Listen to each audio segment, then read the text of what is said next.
Lower back surgery was scheduled for the morning of February 23, 2015.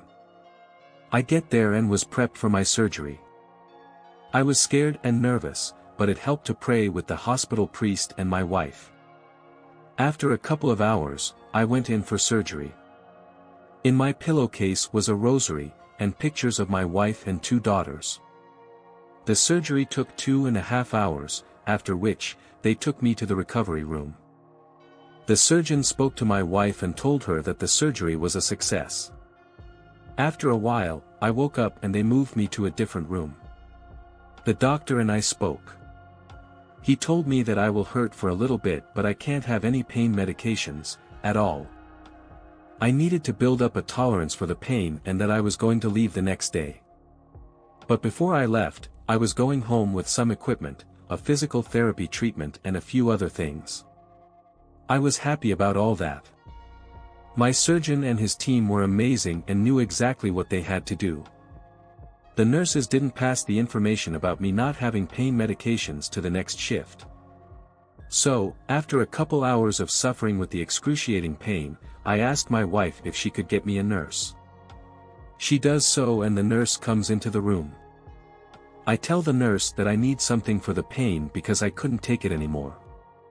My wife told the nurse that I wasn't supposed to have any pain medications, but the nurse didn't listen.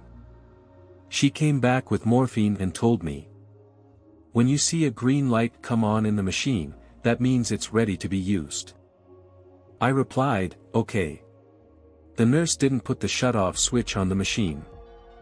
The light kept turning green every couple minutes. Every time it turned green, I would shoot myself up with morphine. My wife noticed that I was turning blue. So she went to get the nurse. By the time the nurse came to my room, I had coded and passed away. I saw a tunnel with a white light at the end of it. I headed towards the light. That's when I saw my grandmother. We asked how each other was doing. I told her that I was married with 2 girls and that I was very happy. I told her that I was sorry for not being there for her last day on this planet. I told her that I miss and love her. She told me that she was looking over me and she was my guardian angel.